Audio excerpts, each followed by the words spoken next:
Your Humanities Half Hour is brought to you by the Northern Marianas Humanities Council, navigating the human experience together.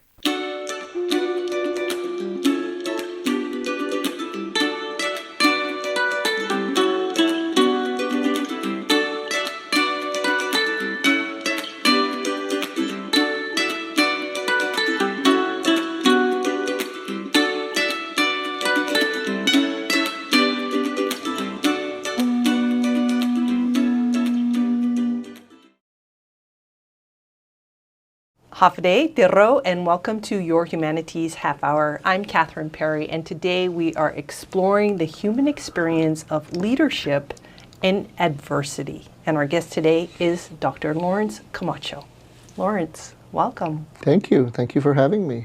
Most people know you as the commissioner of the CNMI public school system, but let's start this chat with your military career. You're a retired lieutenant colonel from the U.S. Army, right? That is correct. Yeah. What did you learn about leadership during your military career? Well, you know, of course, I was at the university and I commissioned into the Army as a second lieutenant. And throughout my time as a cadet, prepared myself to be an actual leader in the Army. Obviously, you get good leadership training that way. And then by the time I was immersed into the world of regular Army and deployments and all that, I found myself growing a lot in a way of leadership. And I just enjoyed being there for others. The Army is all about people. Without the soldiers, we could never win the battles or the wars that we're in. So that was very key to me, is how do you take care of the people that you serve with in order to accomplish your mission. So that's one thing that really, since the beginning of my military career, has always been with me all the way through the time I retired. And to this day, I still utilize a lot of those values and principles of leadership that I have gained over the course of 21 years of active duty service. Outside of the organization, the Army organization, the Army also focuses mission on other people, right, to influence, whether it's in combat, which I have experienced twice. I've gone to combat twice. I've gone to peacekeeping mission in Bosnia. I've gone to 2 wars in Iraq twice. I've been to Egypt working as a diplomat for the Egyptian government, advising them on foreign military cells. And I've been in Korea, where I engaged with the other nation called South Korea, Republic of South Korea. Those are the things too that, while you understand in your sphere of influence how to lead, you also are given an opportunity to learn how to lead outside of that sphere of influence with other people that are not like the U.S. Army or not like Americans. So how do you engage in that, right? So there's a lot that I have learned and gained in terms of the experiences that I've had, whether it's downrange in the middle of the streets in Baghdad, dealing with sheiks and other leaders of that community, or going against an enemy and their leadership and trying to outlast them or defeat them, or in Egypt when I would sit down with high military officials, high-ranking military officials, generals, at a lieutenant colonel rank. It's a really nice experience to be able to kind of reflect back and think, how did that happen, right? But all you do is just focus on mission and make sure that you are yourself in doing that. What do you mean by that? So leaders, right? Of course, I also, by the way, have one of my 3 master's degrees in leadership and liberal studies from Duquesne University. And what are the other 2? Master's in higher education leadership and administration from Louisville, University of Louisville, and the other one is military history from the Command and General Staff College. Okay. But on the leadership part, it was just great to be studying a little bit more about leadership, but at the same time practicing it, in my Army career. So what did you mean when you said it's important to be yourself as a leader? Try to not overdo things. Try to not be overzealous, because you know, in the middle of a fight, you also tend to sometimes have successes, and successes lead you to be overzealous to the point where you find yourself tripping over your own feet, right? Like, yeah, your own debacles. So what you do is you try to be as much removed from the actual situation and be able to see and hear and understand the situation you're in the middle of, and then see where you can engage. And that's just the military mindset of knowing your operational being, but at the same time knowing where your role is, what your role is, and then try to engage. But to be yourself means that you cannot try to be someone else that is not you, or you cannot influence others to be other people and that it's not them. So you have to understand them and then utilize their strengths and then understand their weaknesses to be able to kind of engage and win over situations, win over engagements, win over, you know, win the objective. Whatever it may be, Yeah, whatever it may be. negotiations Accomplish a or mission, partners. right? Yeah, okay. So that's leadership, you know, and to be a good leader, I get this a lot from a lot of my mentors when I was growing up, on just be yourself, just be your genuine self, utilize all those principles and values that you've learned over time. You can continue to grow, so yourself continues to morph into something better and better, right? You're better and better every day that you're in leadership, but try not to, again, be someone else that you're not. So you spent the earliest part of your adulthood in the military, of course, with the emphasis on leadership. What did you learn, or what's the biggest lesson you learned about yourself during this time? Yes. Being a leader. Right. Being a leader, humility, being humble enough to, again, lower yourself to the same level of folks that you're within, right?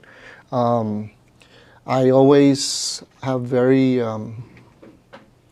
good feeling when I know that I can, again, I can rise up to the level of folks, right? When I'm dealing with folks at the higher echelon of leadership, and engage with them. I know how to win them over, or I know how to let them include me in whatever it is that they're trying to achieve. But then to be humble enough to communicate and relate to others that are not at that level, and be able to just enjoy being in the company of many others that are not at that level, and then have them also enjoy your participation in whatever it is that they're engaged in. I don't know if that makes sense, but if I were to choose, you know, I come to a place and I see higher ranking folks and the soldiers, for example, if it was an army unit, right? I'd rather remove myself and be, not to be a soldier, but to just be engaged with the soldiers as a leader than to try and be somebody else with all the other higher ranking. And I study this too. When I was at Command General Staff College, I did a thesis on the leadership development of Dwight D. Eisenhower and George S. Patton Jr. And I followed their leadership development to see what the Army was doing to, at the time when they were then officers, to develop them into becoming the brilliant generals that they ended up being in World War II. So, two personalities, one like Eisenhower and the other one like Patton. Patton was more, you know, head-on, abrasive, and trying to kind of achieve certain things. Eisenhower was more strategic in the way he operated, and he used a lot of his influences around people to achieve mission. Patton That sounds more like you. Yeah, exactly, right? So it's good that I had to study those, right? I will be Patton when I'm on the objective. When I'm on the battlefield and I'm there right now, violent as much to win over the enemy, I will be Patton. Or I'll never be Patton, but I'll be in his type of personality, right? Like just, you know, be there. When I don't need to be that, I can be Eisenhower to just be more strategic in the way I approach. And Eisenhower is a very structured individual, and I try to also be structured in my leadership with any organization that I'm involved in. There's got to be always structure. Mm-hmm. You mentioned like how you would mingle with the troops, you know, bring yourself down to any level as necessary. And I think in your role as commissioner of the CNMI public school system, we see that a lot. We see you in the classroom engaging with the students. We were chatting before the show about how you've even ridden the bus to see what the experience is there. Is this part of your leadership strategy? It is. It is part of what I've learned to be a good leader. Is you have to be engage and understand the conditions and the situations that you either put people in or they just happen to be in, and you have to be there to fix it as a leader. It's hard to, I always say that, and I tell this to teachers, I tell this to our staff, I tell it to students and the community, parents. We cannot pretend that we can be up on Capitol Hill in central office, like we know everything that's going on in 20 schools, unless we go down to the schools and actually engage and figure out what's going on. And have them tell you their story.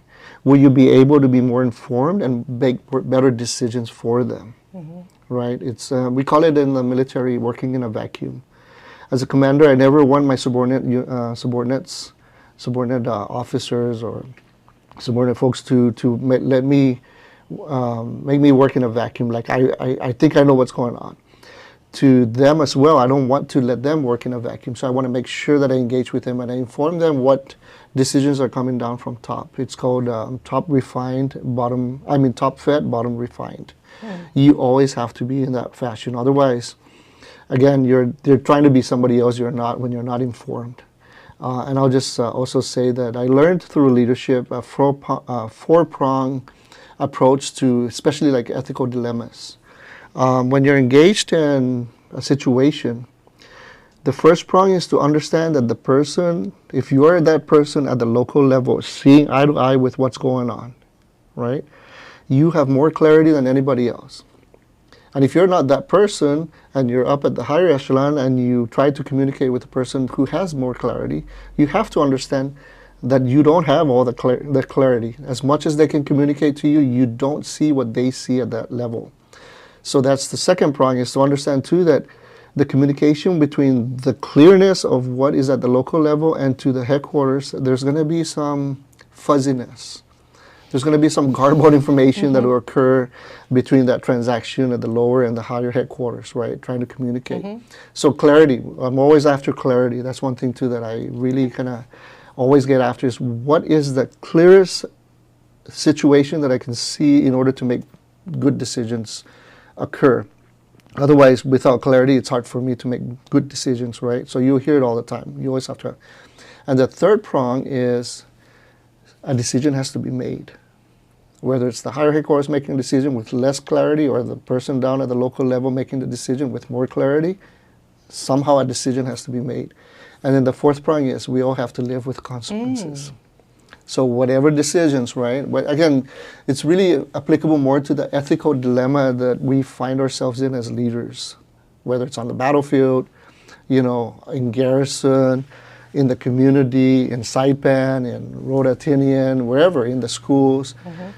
You follow those four-prong exercise approach, when it comes to ethical dilemma, and we shouldn't be unethical in everything we do. We all know it's tough times here in the Marianas with the economic challenges. I keep going after this tea. Yeah, the tea is good, so right? Delicious, yeah. I'm glad we opted for tea today. With the economic situation, and it creates a lot of fear and sometimes anger, with hours being cut and everything from like students being concerned about the quality of the education they would get under this kind of situation. How do you, as a leader, respond to strong emotional situations like that? Where are you coming from in this kind of situation?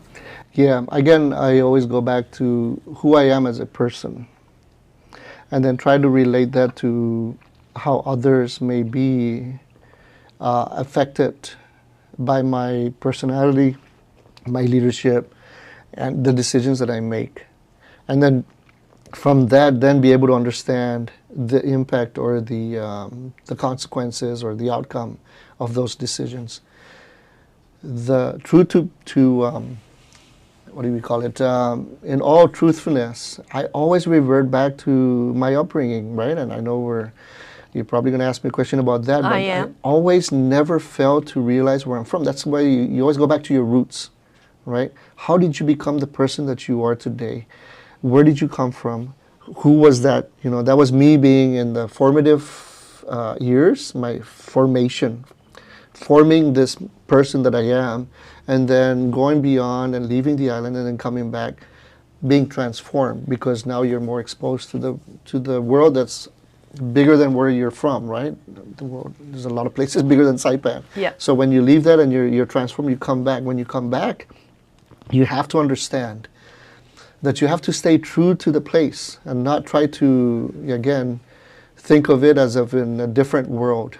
Understand the people around the community, understand where they belong, the challenges that are occurring in order to kind of face those challenges. And I know economically, I can appreciate the challenges because I'm able to humble myself down to that level and be able to kind of also live that life and not try to, again, be so far removed, right, to now where you're making decisions and you think or you pretend you know the challenges, but you don't really know unless you're there with them. So there's a reason why, when it comes to the economic challenges that we have, people fear the distant future, right, or the immediate future. What you do is you are able to see that future, hopefully you can envision, and then try to kind of make more positive approach towards that and not try to be more negative and remove from. I always say, never wish away the problems. You always have to confront the problems. When you see a problem, the best thing to do is identify that there's going to be a problem. And when you know that there's going to be a problem at a certain point in time, you have to do something to affect it so that it doesn't become as big of a problem when it becomes a problem. So we learned this in leadership, right? The best leaders are those that identify the problems and then do something about it. The even better leaders are the ones that create options along the way to be able to choose so that they can continue to focus on that problem and make sure that they address the problem before it ever becomes a really big problem. And economic challenges, people are like, oh, you're so big on those numbers and all that. Because I know the consequences, right? And I know it's going to affect people's lives. It's going to affect people's pockets. But what do you do and how do you best make sense of that situation than try to pretend like it's not there or try to be hopeful? We're all always hopeful. But wishing the problem away is not the solution. You have to address it. I don't know if that makes sense, but that's just... Yes, it does. I want to ask this question. There's a saying in the Marines, I believe it is, we, the Marines, have been doing so much for so long with nothing that we are now qualified to do anything. What? Something like that. Do you know this saying? I don't know. No, I don't know the saying, but I can understand the feeling. I mean, I understand the concept. So what is the approach, the mentality of a strong leader when, right now, we can't create more money to really fund everything. We can't pull money out of the air. What is your thought process on that? Just be determined. I always, and you hear me whenever I speak, it always goes back to the classroom. Student success is our core mission. The academic enterprise is the core mission of the public school system.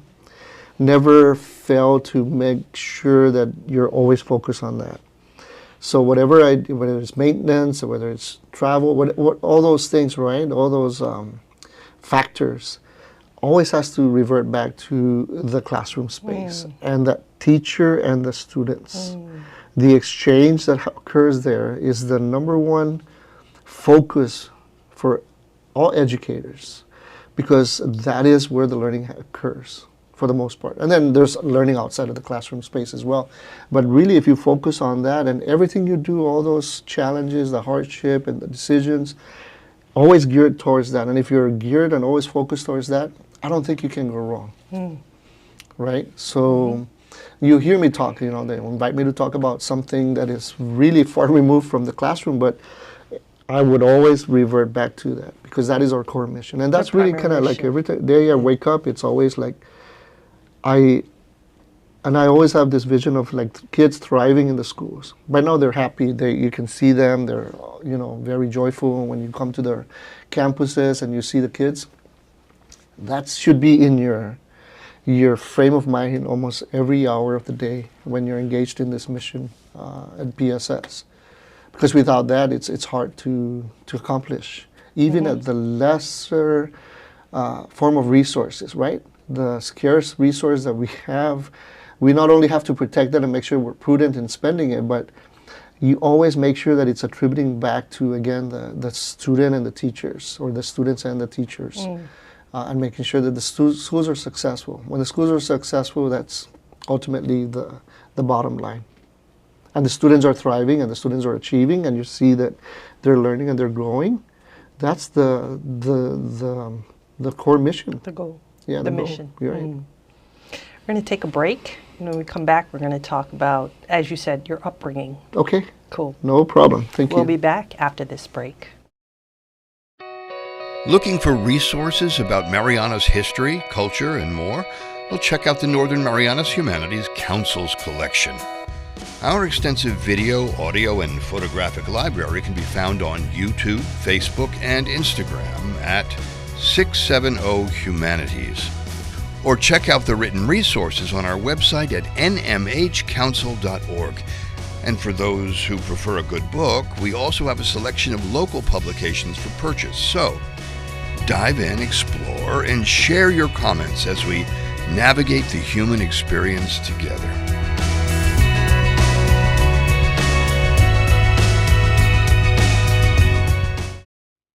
Welcome back. We're chatting with Dr. Lawrence Camacho, son of the Marianas, about leadership in adversity. Lawrence, you grew up in San Roque. I did. What did you learn from watching your parents about leadership, especially in adversity? Sure. I learned a lot about, leadership in adversity, watching my mom and dad throughout the years. And I would just add that a lot of other people are influential in my life when I was during my formative years, in my younger days, especially my grandfather, Gregorio Tudela Camacho. He is one who I really kind of remember a lot of his teaching from. Of course, my dad, I'll never forget a lot of the things that he taught me. He taught me how to make a kite, he taught me how to make a top, right? How to play marbles, and all the other things. He taught me how to raise chickens and livestock, and to this day we're still raising cattle up at the ranch, and it's just all those things that you learn. My mom, I'll never forget when I came home from kindergarten and she found out that I was learning how to write letters.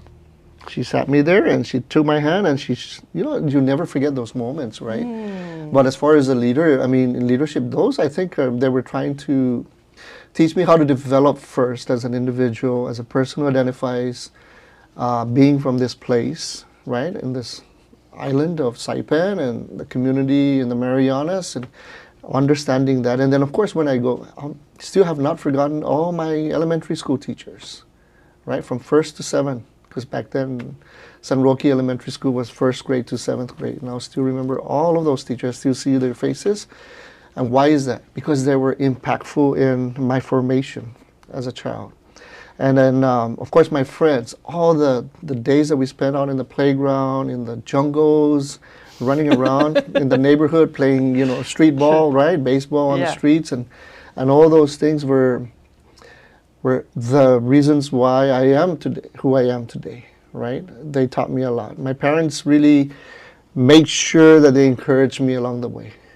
They were disciplinary, but at the same time, I believe they were more focused on encouraging us to grow and be folks from this place, right? Like our culture, our values.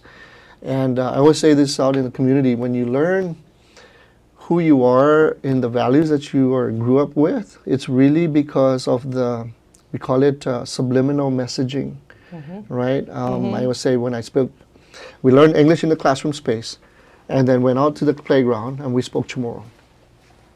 We spoke slang Chamorro or whatever, broken Chamorro, and then you go to the house, the home, and your parents corrected you. My grandfather corrected me. And then you go to the novena, the mass and all that, and then you learn those words, right? They're subliminally messaging again, the same words, but they're informing you that they mean more than what just the sure words that they are. And that is then become principles and values that you live with. What would you and you live say by. are the key values you picked up? Of course, during your respect is an childhood? easy one. Does that translate to a military career? A lot. Respect is actually a core value of the Army, you know, because you can be respectful for not just individuals, but for everything. You respect yourself, you respect the office that you hold, you respect the people around you, you respect the community that you live with, you respect the place, you respect the items and the objects around you, you know, and if you're respectful to the land, then you are more able to, and that's what I try to instill in our students and our educators, is that if we just develop these kids to identify as people from this place and they value this place, they're going to grow up and they're going to become the solvers of the problems, and they're going to become the leaders. And they're going to solve the problems even better because they know and appreciate the place. And then eventually they become the designers. They can design the direction of our Commonwealth. And I'll just also kind of just at the end say that my grandfather, you know, I grew up and I would follow him down to Civic Center because we were out in the country, little village of San Roque. It's a trek to go down to Susupi, right? And Yeah. they call it Civic Center. That's where the government. And I just love the whistling of the traffic, you know, conductor there. You know, the policeman who's just. It was just like something that as a little kid I still remember, and I still to this day I'm very happy to be experience, right? So what does that mean to me then as a little kid? Now as I reflect back, it was because what I was seeing on TV maybe at the time, because TV was very scarce, but whatever you saw was not Saipan. It was somewhere else, right? Southern California. But you saw the bustling city life, and that's absent in San Roque. But that's a little bit more evident in Civic Center, right? With the whistling and the traffic. When we finally got 3-lane road there in Beach Road, oh my gosh, was it a big deal for me. It's like, oh, we are, and then of course I was on the swim team. And, you know, a Saipan Swim Club, right, with Mr. and Mrs. Sokovich as our coach, right? Yes. And me, little kid from San Roque, being on a swim team, right, with all the kids from the private schools and all that, right? But we would travel to Guam almost every other month to Wow. compete. And of course, Guam was a little bit more advanced, right, developed, and you see the traffic lights, the 4-lane roads, and you're like, every time you come home, you think, oh, there's a difference between Guam and Saipan. So when we had 3-lane roads, I was like, wow, we have graduated, right? We're improved, almost right? Guam. We're developed, right? And then, but one day, not one day, but several times, I would see coming out of Joten at the parking lot folks from Capitol Hill, because it was during the Trust Territory of the Pacific Islands period. But these officials from Capitol Hill be running, and they would be going after running towards my grandfather, Mr. Gregorio, we need your opinion, or we need you we need to know what you think about this. We're trying to make this, you know, these are the things. And my grandfather, 6th grade education, right, is all he had in the Japanese period, right? And he did not speak fluent English, but he knew how to communicate. As a little kid watching this transaction, I could tell that he's really communicating to these folks from Capitol Hill, right? These officials. We're not from Saipan, right? And I would just watch that, and then on the ride home, I would say, Grandpa, how can I be like you? And he says, well, like what? I said, like you, like how can I be able to talk to people like them one day? He says, the first lesson you need to learn is never say anything unless you know what you're talking about. That stuck in my mind. I'll never forget that conversation we had. I said, okay, so how do I know what I'm talking about? He goes, get educated. I said, okay, good, because I'm going to San Roque Elementary School, a school that would be named after him later on. He said, that's not what I'm talking about. I'm talking about university. So he's driving and he's telling me about university. College. My grandfather had no idea what college is. I don't think he's ever stepped on a college ground or on a university campus. But he knew that he had to make sure that I understood that at an early age, because the people that he was dealing with came from places like universities. And I don't think he was only speaking to me at the time. He was more talking to me as in like, your generation need to be going and doing these things in order to come back and actually move this Commonwealth, right? Back then it wasn't Commonwealth yet, but he had this vision. The other thing that I'll share really quickly is, in the conversation that we had at the porch on his back porch in his house, right in San Roque, when we're like listening to the waves crashing in, right, at the reef at night, and we're having this conversation. I'm having this conversation with my grandpa. How did the war start? Blah blah blah. Where were you? And I was very inquisitive. And he always took the time to tell me these stories. But one thing though that I will never forget was when he said, the Lord would always bless the country of America, the United States of America. This is a man who was born during the Japanese period, the German period, grew up in the Japanese, started his family during the Japanese era, and then seeing the transition to the Americanization of the Marianas, right? And he saw the good heart, I guess, that he was dealing with from Capitol Hill and all these folks, right? On them and their passion to move the CNMI forth, right? The islands forth, right? And so he had that moment, because I think he was trying to make me understand the difference between that and Soviet Union at the time, during the Cold War, right? He always tells me that, in the Cold War, during the Russians or the Soviets people were Catholics, but they would never go out in public, go to Mass. They were always going to Mass underground. So he described that to me at a very young age. But he said, in America, you're free to do whatever. And look at this, this is great. So God would always be on America's side. And I took that for granted, right? Yeah, of course I'm experiencing this. But when I put on the uniform and I put on the American flag and I went to war, I found myself in the middle of Baghdad, helping the people of Iraq trying to advance themselves. And it brought memories back to my conversation with my grandfather, who told me that America would always be blessed because they have a good heart. And I was one of those now that I was serving with the Americans to try and advance another country forth. That's when it became real, that my grandfather really kind of influenced me in that way, right? Not only telling me those stories, but making me realize that the stories he's telling me is the life that I'm going to be living down the road, and then being able to come home fully. So I just love it when I go to GTC and I see his picture in the office, and I see my picture and I say, Grandpa, we're both in the same office, it's pretty cool. He seems like a very wise man. 6th grade education from a tiny island, but very wise. Yeah, he was commissioned. He started the village of San Roque. He founded the village. Because when they were all, the village was more like Quonset Hut city, and his family, his siblings, the Camachos, were like owners of the property outside of San Roque. They're called Matanza, all the way up to the mountain there, Calavera Mountain. And they would come back after the war to farm, and then they would rush back to Chalancanoa to go to Mass on Sundays. And then Father Ferdinand, who was in charge of the entire mission, this is a story he tells me, right? He says, Gregorio, you guys, it must be hard. Because back then, there's no cars, right? Yeah. Or maybe a military truck was what they used for transportation, or a bull cart. He says, it must be hard to just be going there farming all week and then coming back here, and go to church. Why don't you just start a church? So he said, why don't we start a mission there, right? Yeah. And so he talked to his siblings, came back and says, Father, yes, they want it. And he says, okay, so which one of these saints would you like to take? And he chose San Roque. Oh. So that's why they brought San Roque over. The biggest Quonset Hut there in this loop in the San Roque village area was where my grandfather asked the Navy administration to use as a church, for church, secured that property. And then he became the appointed commissioner the first year, and then elected for 12 years to run the village, the new village now, incorporated. And then he was the one giving away those properties that were all Quonset Hut lots.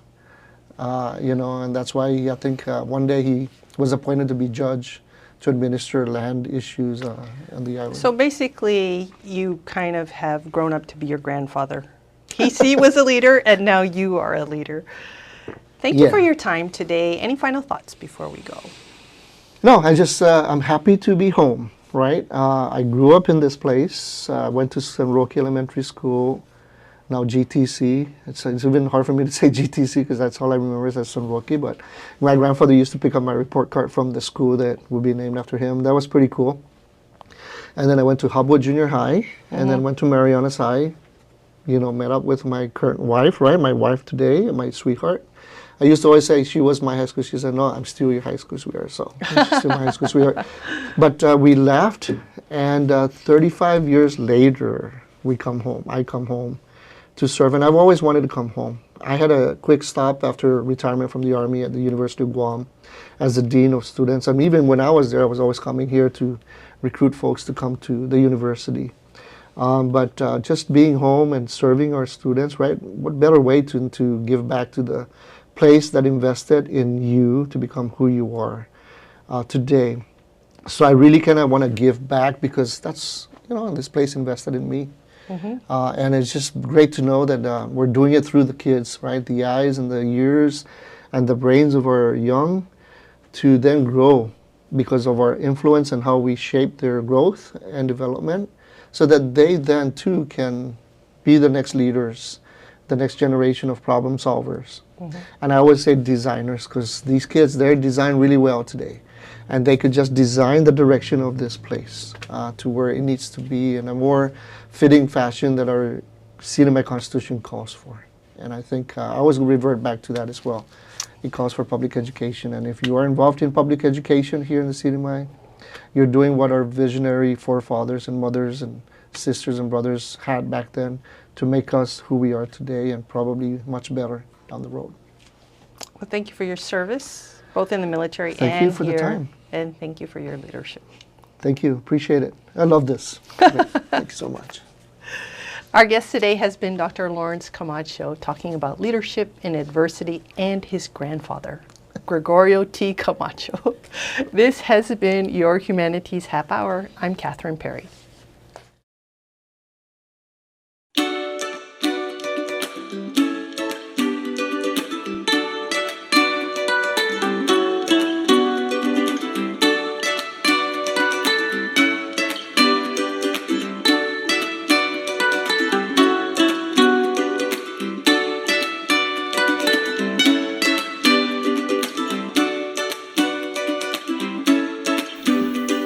Your Humanities Half Hour has been made possible in part by a major grant from the National Endowment for the Humanities. Democracy demands wisdom. Any views, findings, conclusions, or recommendations expressed in this program do not necessarily represent those of the National Endowment for the Humanities. For more information or to share your thoughts, contact the Northern Marianas Humanities Council at nmhcouncil.org or on social media at 670 Humanities. That's 670 Humanities.